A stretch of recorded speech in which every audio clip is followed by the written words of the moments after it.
Welcome to Wellness Unscripted, the podcast where nothing is curated, nothing is off limits, and everything is connected.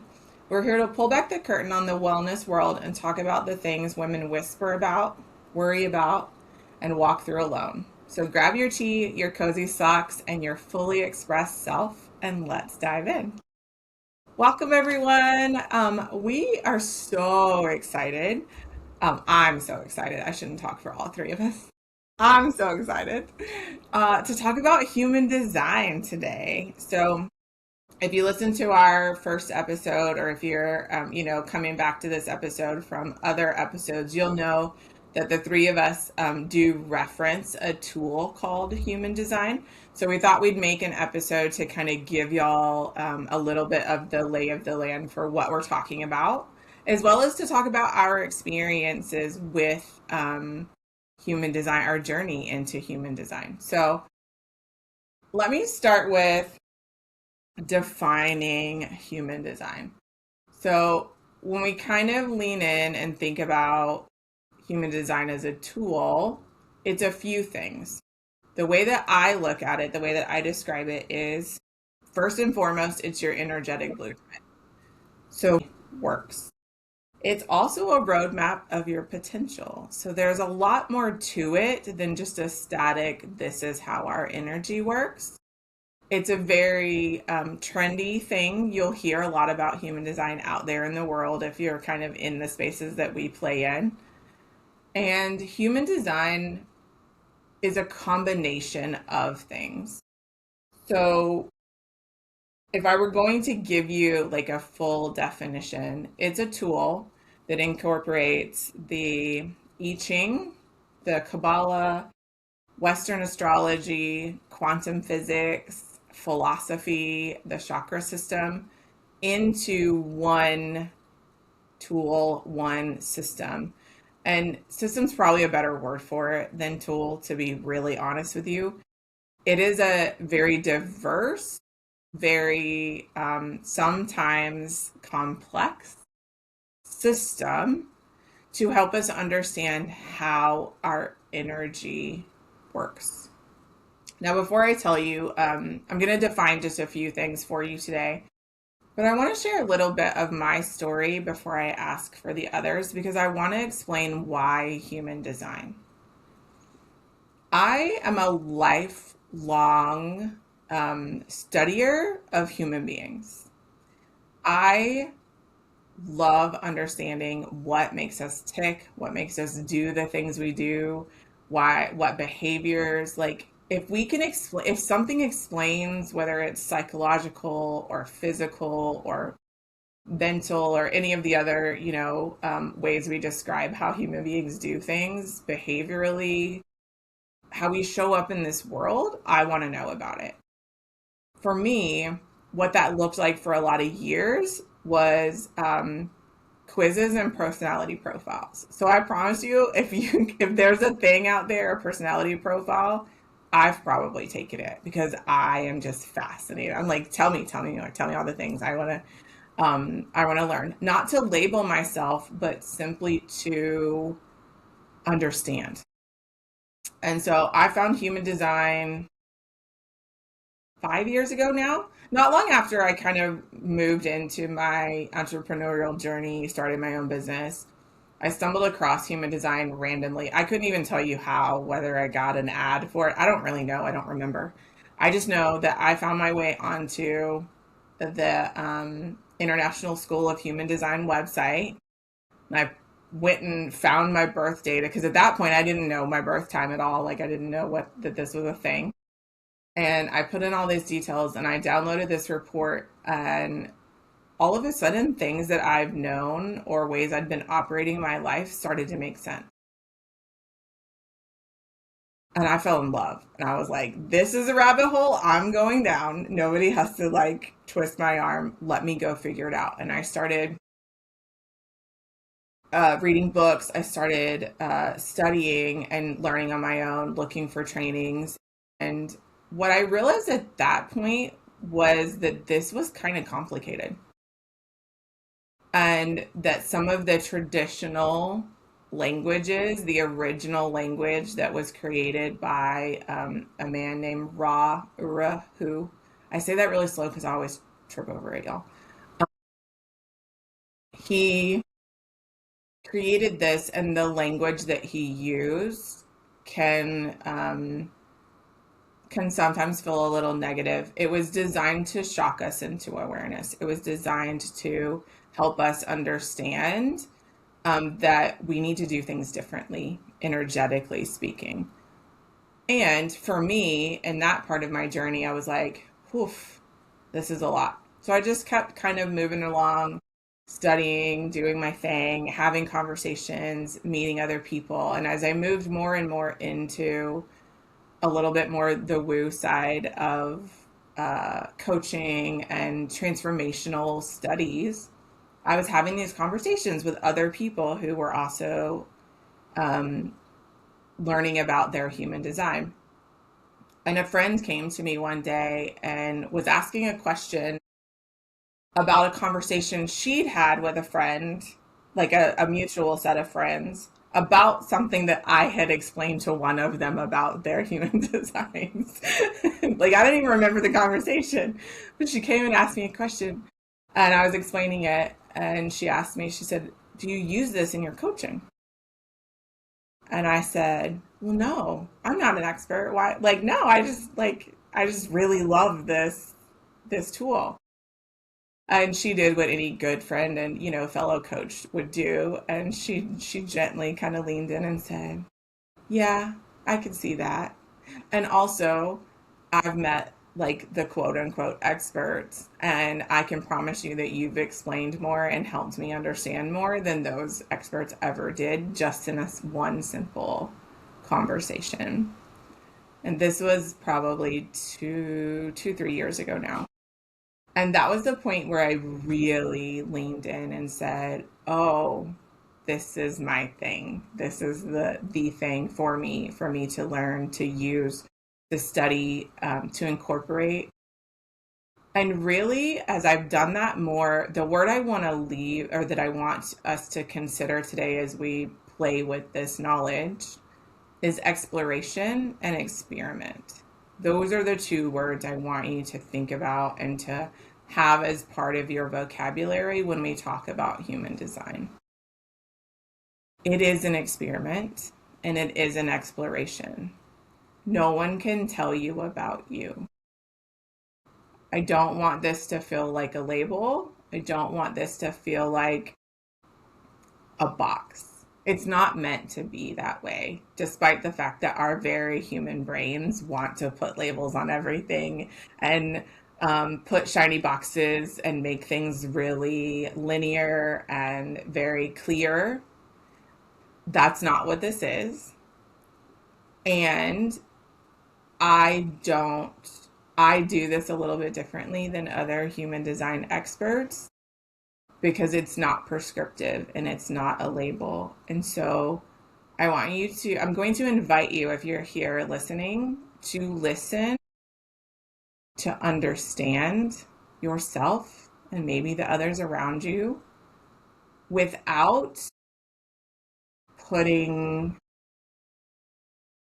blockers around or labels around or very heavy fences around your belief or how we're defining something, because that's not really how it's designed to work. So now that I've given you my little soapbox moment, let me give you a little bit of definition about human design. There's a few things. So if you go get your report, you're going to get a body graph, which is an image of your energetic blueprint. And the thing that most people know about, and the thing you'll hear us reference a lot from human design in the podcast, is what's called type, or it's an energetic type. So one of the first ways we sort of separate what's going on energetically in human design is by energetic type. So there are, in essence, 4 types, but you hear 5 talked about. So there are manifestors, generators, projectors, and reflectors. There's a fifth type that's technically a subtype of the generator type, and that's called a manifesting generator. The reason why these energetic types are important is because there's some fundamental ways that these types work. There's some fundamental ways that these types are here to operate in the world. And there's roles that kind of come with each of the types. And this is where, again, I want to just please implore you, do not draw boxes around the roles. Do not draw boxes around how the energy works, because it's very unique and there's so much more to the system than type. But for context, here in this group with the three of us, I am a generator, Jessica is a manifester, and Alexis is a projector. So we have three of the four energy types right here together. They're not equally distributed. Manifestors make up about 9% of the population. Generators and manifesting generators make up about 70% of the population. Projectors make up about 20% of the population, and reflectors make up 1% of the population. And when we look at these as a whole, they're meant to work together. So the distribution sort of makes sense. Manifestors are here to initiate things. They're here to start things. They're here to get the ball moving. They're here to help the rest of us move forward with ideas, with projects, with businesses, you name it, they're here to initiate us to do things.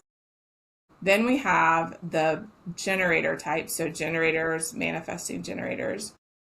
We're here to build, to kind of be the response to that initiation, to make things go, to make things happen, to do things. Then we have the projector types, and they're here for they're like the bosses, if you will, of all of the types. They're here to be the directors, the conductors, to kind of help us show the way to move forward, to kind of guide us in the direction we're meant to go.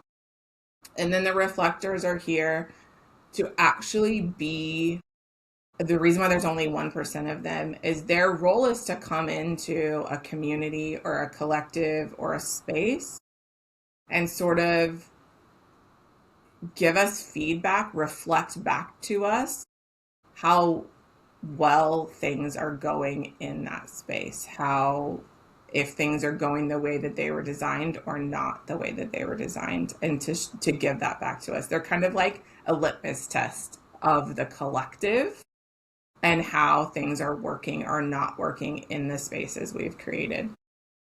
So from a role perspective, and this is loosely, this does not define what you can do or not do in this world. Just because manifestors are here to initiate doesn't mean that I can't start a business as a generator. So please, please hold it loosely. This is a very high level conversation.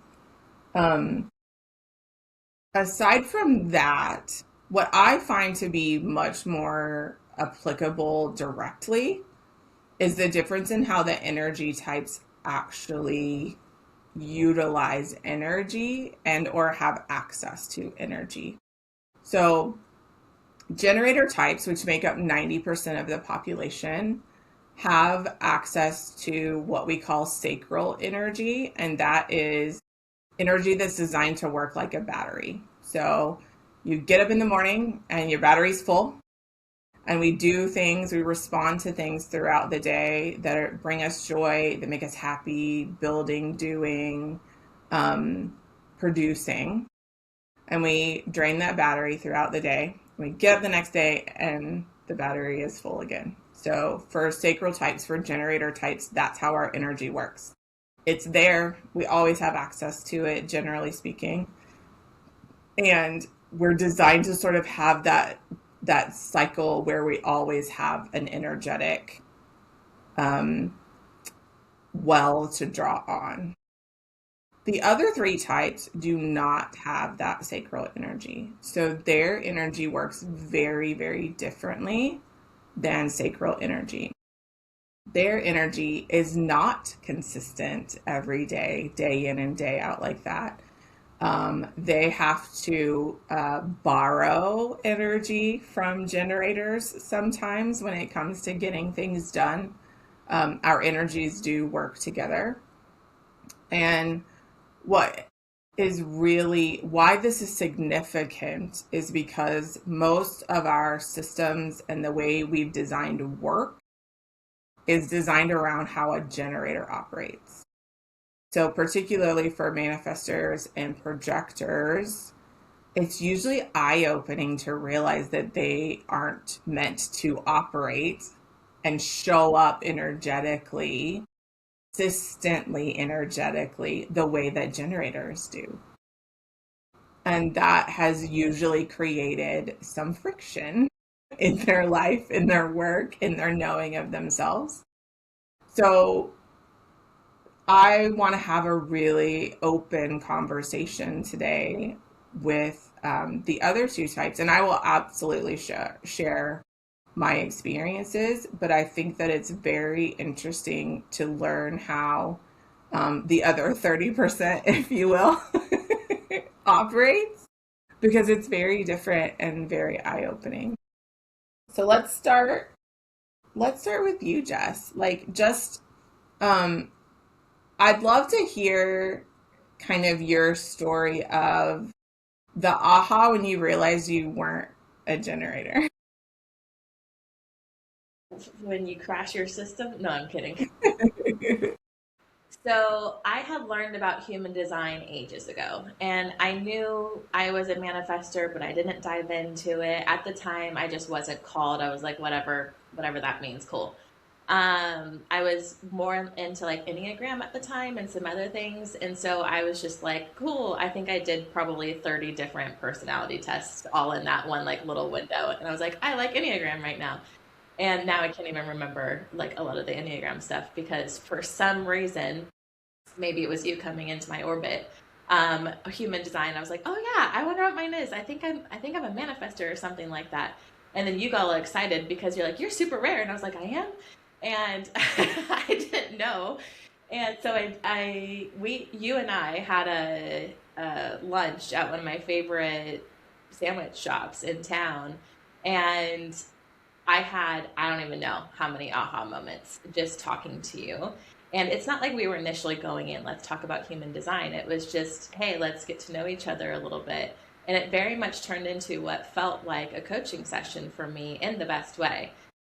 Not in like a I'm getting interrogated kind of way, but just in this way of like, oh, that makes sense for you because you're a manifester. Oh, that makes sense for you because you're a manifester. Oh, that makes sense for you because you're a manifester. And all the things that I was saying was things I've been like faulted for the majority of my life, Mm-hmm. whether it was not having the same energy as other people or getting burnt out or operating at different hours as a lot of people. I have what I call ultra hyper focusing that I do sometimes, and I can create an insane amount of things in like 8 hours. I don't move from my chair. I don't get up. I don't even realize time has passed. And it's very detrimental to your body and your system. Like you need to pee, you need to eat, you need to do these things. But it's something that I just go into, and my brain has always just been that way. And I was like, well, I'm just different. And she's like, yeah, because you're a manifester. And I'm like, oh, okay. And I can't remember the exact thing that was just like the big boom aha moment that maybe you remember because I think I said it. I was like, holy shit, Yeah. that's amazing. And there was a lot of being seen that happened in those, I don't know, hour and 45 minutes or something like that we were together that I had never had before. And then me and my little researcher self, I part of your type is you have these other profiles to it, and one is for me is I'm a researcher, and so I get all the books, and I should have. It's in the other room. I should have grabbed it, but I literally have like all of the color coded tabs, and there's probably like 50 tabs on the book, Uh-huh. going through researching everything. And the more I dove into it, the more I was like, oh, I get it. Oh, this makes sense. Oh, oh, oh. And I just felt so much permission to be me, and so much permission that I don't operate the way other people operate, and that's okay. And I'm not supposed to operate the way they operate, and I'm supposed to operate the way I operate. And there's superpowers behind that. And I was just like, ooh, yes. And it just like, I don't know, it fueled me learning more about it. Yeah. Yeah. That's so typical. I think for generators we feel seen in human design, but it's my experience has been that for the non-sacral types, it's there's a huge difference in the permission to not operate like a generator type, and that your energetic, the way that you're designed to operate is so fundamentally different at its core.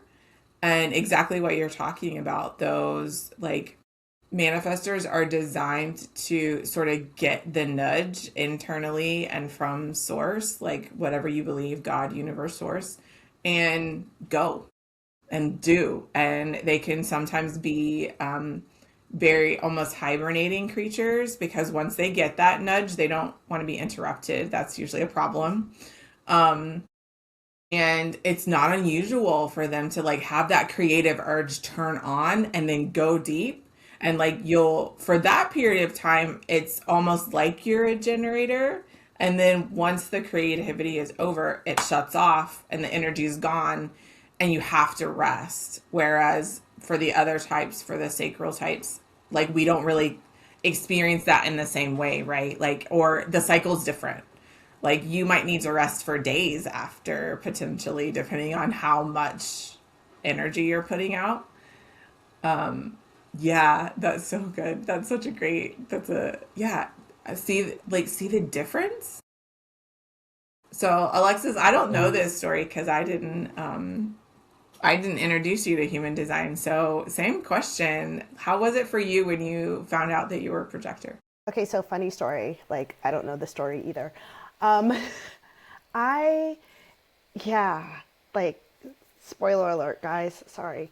Um, I don't exactly remember how I stumbled upon human design. I don't know if I was Googling, because I'm a lifelong learner and researcher too, or I'm not sure if like somebody introduced it to me or what.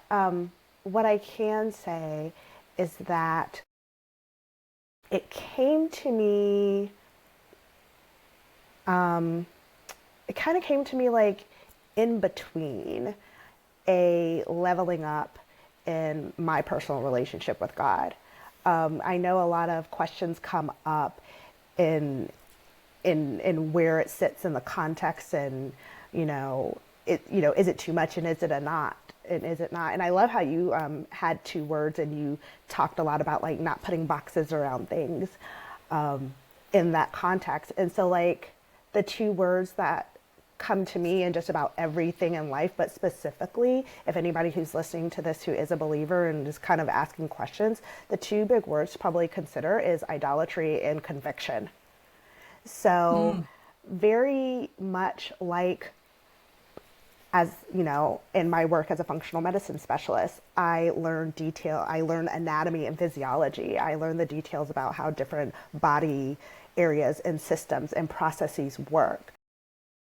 I kind of appeal, or I kind of define human design as details about like the personality and, like you said, like the energetic aspect of our humanity, with the understanding that we are born in flesh, so we have a human side and we have a spiritual side. And I don't believe that there's anything wrong with having a frame of reference or a context that sometimes your human side needs that language and that opportunity to be able to like understand your human side a little bit more. Hmm. I also think human design is also an excellent tool to be able to communicate and connect with people who have like different beliefs or in different areas in what they believe. And where the idolatry and conviction comes in is, if you're a believer, then you know that this system, really good word by the way, Amber, we're not worshiping the system. we're like, and so it's a very clear boundary of where it can be utilized and where it can kind of help get you over the hump when you're having a question or a difficulty or something. And then conviction, if you ever feel like a stirring inside that you're leaning into it a little too much instead of turning to your faith, that's something to kind of like repivot yourself. But it doesn't necessarily have to be an enemy. What's interesting is that I love, Amber, and how you said not having a sacral center if you're not a generator. Because, girl, I'm a solid like 10 a.m. to 2 p.m. with like my energy. Yeah. Like, don't catch me before and definitely don't catch me after. The brain is not braining, the body is barely bodying, and there are lots of times where no matter what I did with like exercise or diet or, and I'm a health professional, I should know what to do. And so at the time that human design like presented itself and kind of like talked about that sacral energy, I was like, well, that's a perspective I didn't consider, and it kind of makes sense. Later on, as I got deeper into my relationship with God, the story of Elijah was like brought back up, and like the concept of like when he was like going through it and feeling all the stress and all these things are coming at me, like God instructed him to rest. So again, it's I love that it's a system that when we're in a moment that we need a human which is ironic because it's called human design. I love that. When we need a human take on things to keep us, to kind of guide us back on track, I think it's a great system. I use it, like I said, as a wonderful communication tool because like, I love the Lord. I love, I'm in my relationship, but I don't go around the world like beating people over the head with Bible verses or Bibles and things like that. So to be able to have a context, to have a conversation in a way that I can still like communicate with people and still help them, even if we have different views, I think is wonderful. So it can be a blessing in lots of different ways, and I have no regrets in how it's come to my life. And I just try to keep my, intentions good and how I utilize it personally and how I utilize it when I'm communicating with others. So, but yeah, I don't remember how I was introduced to it. That's okay. Yeah, like I wish I did. I'm like, as you guys were like telling your story, I was like, think, Alexis, think, like where? And girl, she tapped out. She was like, just talk about where you are now. So that's what we're doing. Perfect. Yeah. I mean, that's how it is sometimes, right? Like, if you had asked me 5 years ago if this tool was going to be the main tool that I used in my coaching practice, I would have laughed at you. I'd have been like, no, no. Not because I didn't believe in it, but because it's a lot. First and foremost, there's a lot to study, like as a practitioner and an expert. Here's what I know, and I'm glad you brought this up. So the thing that I truly believe in design, and the reason why I really stand on the please don't box yourself in, please don't put a label on it, is that it was never designed to be one way. So there's some structure, there's some framework to like how the pieces and parts work in there. But it's actually designed for self-exploration, because my experience and your experience is going to be fundamentally different, because our energy is fundamentally different, because our lived experience is fundamentally different, because our belief systems may be fundamentally different, right? We are all unique creatures, human beings, and we're all uniquely and fundamentally different in ways. There's ways where our systems work the same and where they work differently. But this tool is designed for your exploration, inner exploration, and relationship exploration.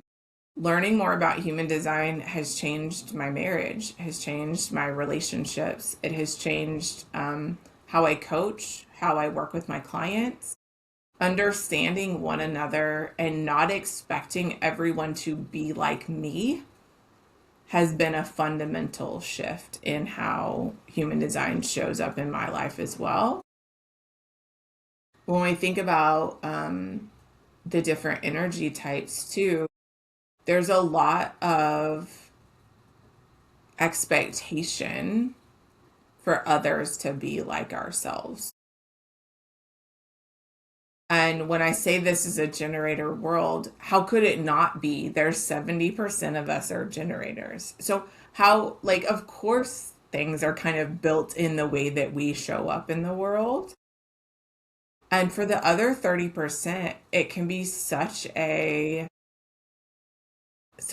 hard, I yeah, was like, drag. kind of sometimes, yeah.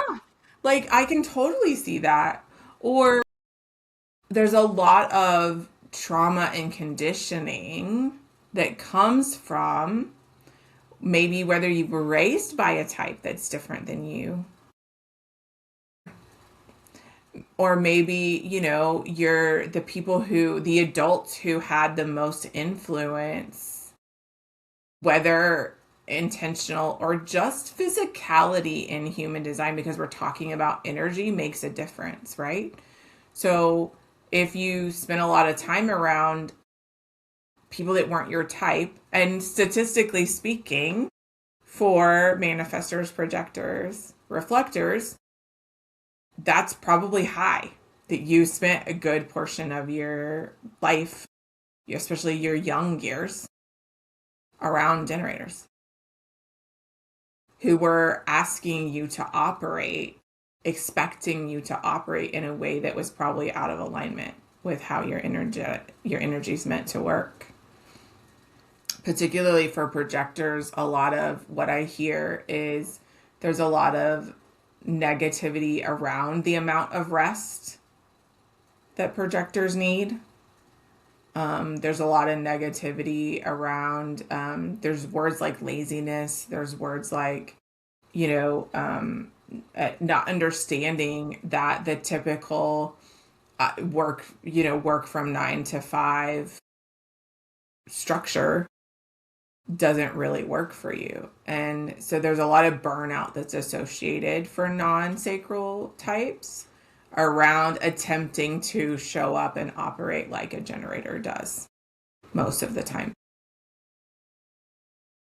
I'm curious, let's start with you, Alexis, on this one. I'm curious if there's a particular way of working, a habit, we'll just say habit, that maybe you've shifted since realizing that you were a projector.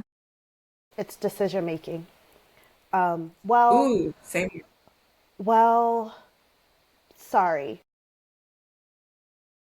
Technically, that's the question that you specifically asked was a behavior that's changed knowing that I'm a projector. The situation, the biggest shift for me in human design, which is where my brain went to, came from knowing my authority, the authority Okay. type, which is super long story short, probably time for another episode. It's kind of like the tier 2 descriptor of like human design. So if you would say like the first type or the first descriptor in your human design is type, the second one would be authority. And you can totally correct me if I'm wrong, Amber, because I'm not the expert. That's just how it goes in my mind when I talk about it. Mm-hmm. And I'm not going to go into the details. I'm just going to let you know that my authority is emotional, which means Yeah.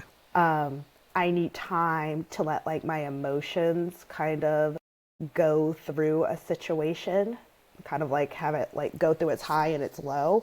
And then when I'm done with like the emotional response, like I can kind of think more critically and clearly before making a decision. Again, from the human design perspective, at the time when I came into it, things weren't as stable in my business as I like for them to do. And I found myself saying yes to a lot of things. And Mm-hmm. then I would, as soon as I would say yes, very quickly afterwards, I'd be like bitter, frustrated, and like almost forcing myself to like go through the situation because I thought I needed to, because like my business wasn't doing as well. I needed to do all the posting on social media. I needed to say yes to every podcast interview. I needed to show up to every networking event, like all those things. And when I learned that, my human design came out to an emotional authority, I started kind of giving it a try, Mm-hmm. taking time when somebody presented something to me and asking or saying, like, I'm going to take a couple days to think about it and get back to you. Yeah. One, like, hands down, that was the biggest shift. I was completely 180 of my habit, and letting that like emotional, what wave ride itself out. The excitement that I had been chosen and they asked me, and my business isn't doing well equals I have to say yes, versus did I even think critically about whether aligned was it Mm-hmm. aligned spiritually as a believer? Was it aligned in terms of where my business was and where I wanted it to go? Was it aligned in terms of being like a win-win for like both of us? I wasn't even thinking about those things. I was thinking about I needed something now. So once I kind of tapped into that aspect of human design, I vividly remember one time somebody asked me to do something, and I caught it, and I was like, can you give me a couple of days? And I was excited because I caught it. And in those couple of days, I realized it was a no. And so I Yeah. went back and I said no, and I felt like so relieved. I felt more relieved saying no and realizing that that probably wasn't going to be a good situation for me for multiple reasons than how I felt about like my business still needed to grow at that time. And so like I said, at the time where in the season where like human design was presented to me is when that situation occurred. And I don't regret that situation occurring and that thought process occurring that way at all.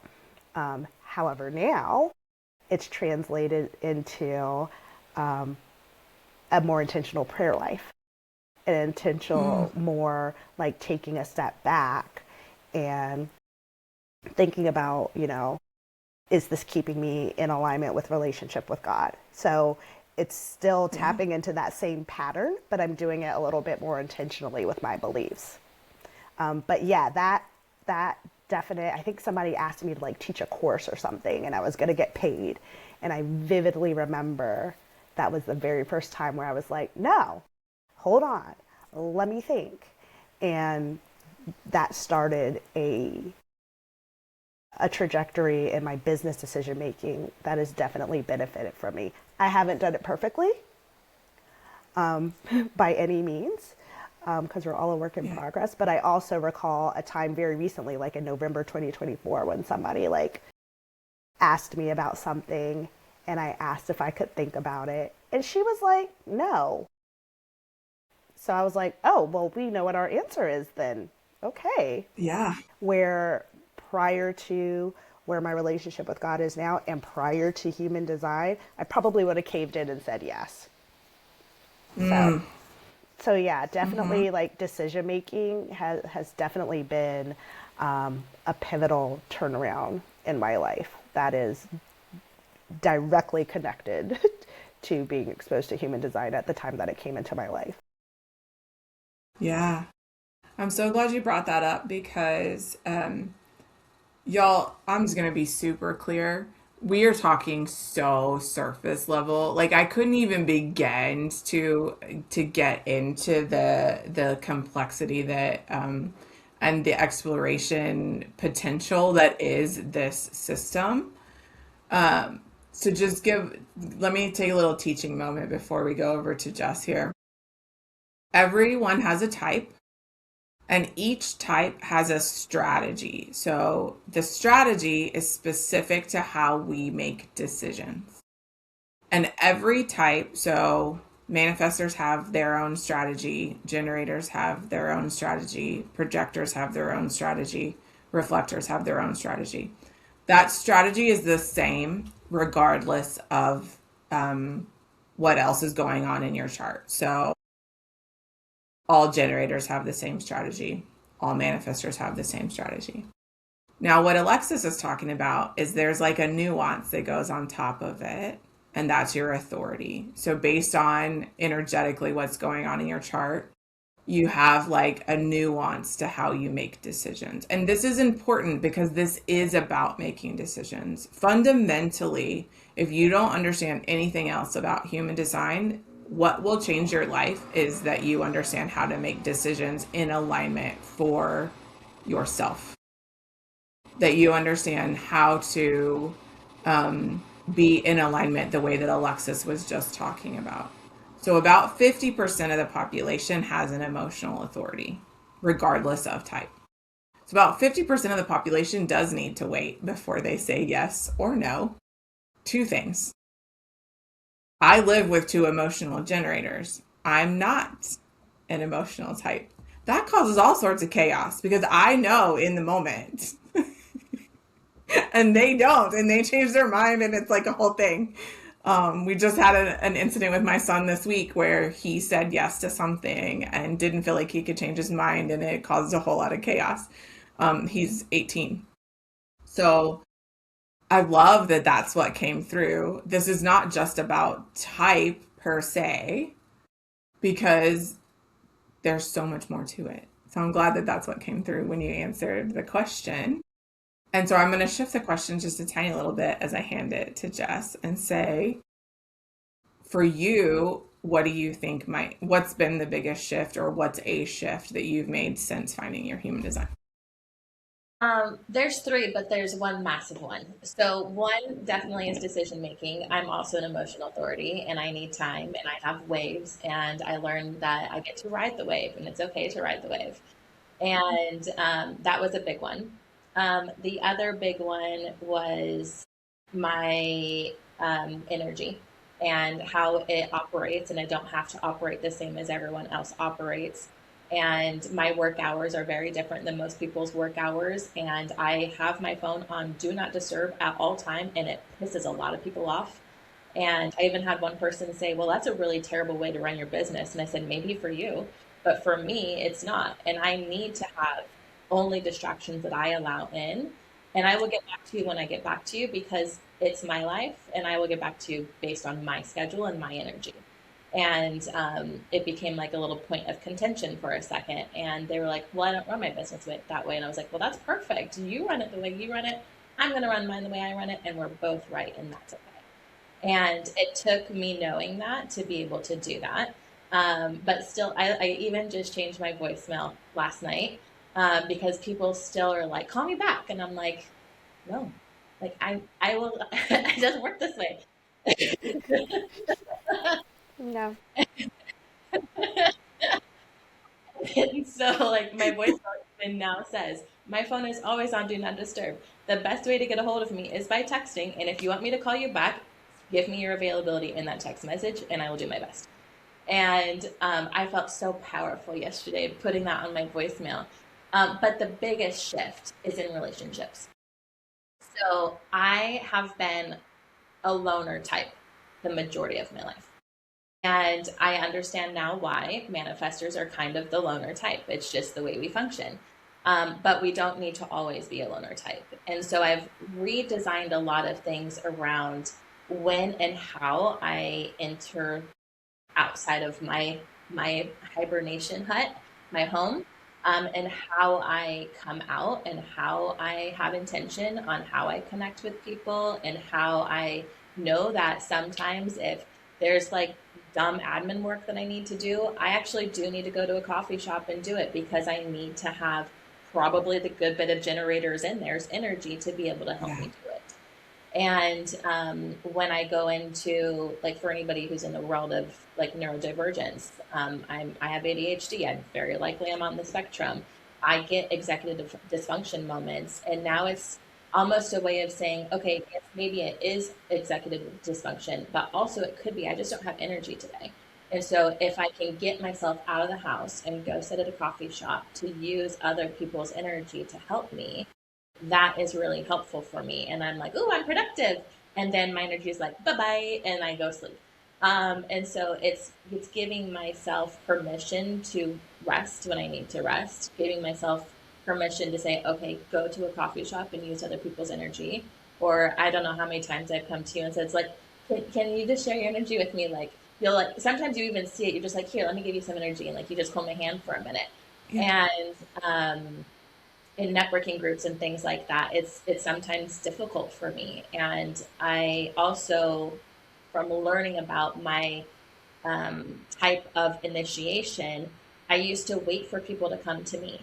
And that's not how I work. I'm supposed to come to people. And so I'm like, oh, okay, you have to be the initiator. Come on, you can do it. You can do it. And like, I have to like hype myself up a bit sometimes. And sometimes the initiation can just be like, you know, give the little nod and be like, come here. Like that could be the initiation. But like, so I have to do the initiation for forward momentum in the way I want it to be. And so the biggest shift has been in relation with others. Yeah. Can I piggyback on that? If anybody's out there, so I'm sure Amber knows where I'm going with this. So the opposite of Jessica and taking the initiation, projectors are supposed to wait for the invitation. Yes. And what I had to learn, and I guess another pivotal moment for me is, I am a homebody in all the ways. Mm-hmm. I work in a home office. Like I love just like I do my best working at home in my home environment. And I grew up really shy, single child, only child of a single parent, but only child. And so a lot of my life story has to do with like being alone. And so I thought for a while that waiting for the invitation meant like literally somebody's going to come and knock on my door. What I did not realize is that I still have to put myself out there in order to be able to receive the invitation. And and again, putting that into my context and my relationship with God and like partnering with him, he can't supply the invitation. He can't bring the people into my life if I don't go and put myself in the situation to receive the invitation. So in whatever way that you believe, if you're a projector and you hear that term, like waiting for the invitation, don't forget that you have to do your part and put yourself out there in order to receive it. Yeah. I have to share, I have an aha. Go ahead. Because that's this right now. You came to Vegas and I was like, hey girl, we got to talk. Exactly. And then that is exactly how we met. Somebody invited me to come to an event and speak in Vegas. Somebody invited me. Literally, I walked in the door and she was like, you need to come talk in Vegas. And I'm, okay, I probably didn't think about that one. But anyway, it worked out. It's fine. But yes, I accepted the invitation and showed up in Vegas. And that is how I met. As soon as we met, and we talked about this in our first episode, we were like, yeah, we're friends. Yeah, totally, of course. And yeah, so yeah, those little nuances definitely can be just life-changing. Okay, and I'll stop there before we turn it into a whole second episode. No, but that's the truth, right? So I'm just marveling because like Jessica talking about turning off her phone and going on Do Not Disturb, that would have been a spot where I probably, whenever she told me she did that, I would have said, that's very manifestor of you. Good job. Because interruptions are a problem. Like they're a big problem for manifestor energy. And so it makes sense that she would do that way. I'm also laughing at just the dichotomy of, right, yeah, Alexis is a projector. She accepted an invitation to come to Vegas. Jess was the one who really raised her hand and was like, hey, we need to talk. And then they did, and here we are. And like, she was the one who came to me and said, so Alexis and I had this conversation. We want to do this thing. Are you in? For generators, we're supposed to respond. So Jess gave me something to respond to, and here we are, right? Like that's how it works. We are not designed to be alone in this. That's why I'm like, please just don't put the boxes around it. We are relational creatures. We are meant to work together. For generators, we need to be asked yes, no questions, where for the other types, you need more open-ended questions. So decision making and how we get energetically aligned decision making is a crucial learning when it comes to understanding human design. I do not have an emotional authority at all. So I don't need to wait through the emotional wave whatsoever. I usually know in the moment. And I live with two emotional humans. So sometimes that's frustrating, like I said before. But also, And now you run a podcast with two of them. And now I'm on a podcast with two of them, right? It's fine. But it's once you start knowing that, like, think about the grace you can have for the people in your life. Think about the understanding and the openness and the way that you can change how you operate, like, with each other, not just with ourselves, right? So that was huge for me learning. If I was going to tell you what's changed for me, the biggest thing is that I do know in the moment and that I need to trust whatever that yes or no is. And specifically for generator types, that yes or no has a lot to do with, do I have sustainable energy to follow through on that thing? So if we're talking about what's for dinner, that's really, a kind of a low key, like, it's not going to be the end of the world if I choose wrong on that. But if we're choosing, like, for this podcast, that yes needs to be in alignment, because that means that my body, my energy is saying, yes, you have the energy to follow through on this all the way to completion. And we're hoping this is going to be a long run, y'all. So like that's an important yes for me to get. And Jess had to initiate me into it. Like that wasn't in my mind. I can be like, I'm sitting in my office alone. I want to start a podcast. That never worked, clearly, or I would have done it by now. But that's another theme I'm hearing from all of us, right? Like, there's sometimes we like being in our own energy, and sometimes even our process requires that we're in our own energy for periods of time. But we are designed to be together. We are designed to work together. The types, the way that we're created, we all exist for a reason. We all need each other. We all can like help, support, borrow, this is not like energy vampire stuff, y'all. This is just general, like, human being going to a coffee shop. I know we could go down a whole rabbit hole of that too. I saw Alexis, y'all. If y'all can't see Alexis's face, it was beautiful when I said that. This is just how energy just works this way. Like, no one's stealing my energy. If I want to stop that, I can. But like, this is just how we're designed to work. I will say. Yeah. I was just gonna add, like, if anybody's out there getting thrown off by the word energy, like, for me, the word is inspiration. Like, inspiration and motive. Okay. So sometimes, like when Jessica was talking about, sometimes she goes to the coffee shop and the generators are there and she feeds off of her energy. Like, how I would say the same thing. Like, sometimes I go in that environment and I'm inspired, like, by seeing those people sit down and really grind and work. That gives me the inspiration to say, okay, like, the inspiration and the motivation to say, okay, I can throw down for an hour. So just offering a different context for anybody who might be I'm a wordsmith, so sometimes, differences in words. And then the other thing, really quick, was, because you touched on it, Amber, and this was a big pivotal thing for me too. It isn't about what's for dinner. I've had conversations with people, and even like early on when I was like in my season and learning about human design, it is very useful for decision making, but for more like larger scale, meaningful decisions. We are not throwing ourselves up against the wall in our projectorism and emotional authorityism over if we're having chicken or steak, friends. It's not, it is deep. It's not that surface level. Like, have chicken one night and steak the other night and move on. Like, okay. I just wanted to kind of put that out there. If anybody does kind of start that journey or start to look into it, do not get held up by if you're going to put on a skirt or leggings. Like, it's It's not for that. Yeah. I mean, I guess it can be, but Sure. like it really isn't. It doesn't have to. Yeah. I want to Jeff? share real quick on the way you just worded something because I was like, oh, Amber, because I have learned with you to try to make sure I ask yes, no questions. And I'm not typically doing that because that's not how my brain works. Right. And when people ask me yes, no questions, I'm like, it's not that simple. I don't like yes, Yes. no questions. Yes. And Correct.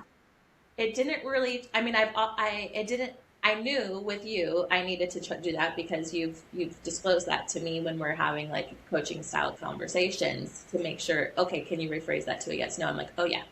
Mm-hmm. But I didn't think about it in the opposite, that I don't like the yes, no questions. And so I had a little aha just then. Yeah. And when we start looking at the statistical makeup, 70% of us do like yes, no questions. So you've probably gotten that most of your life.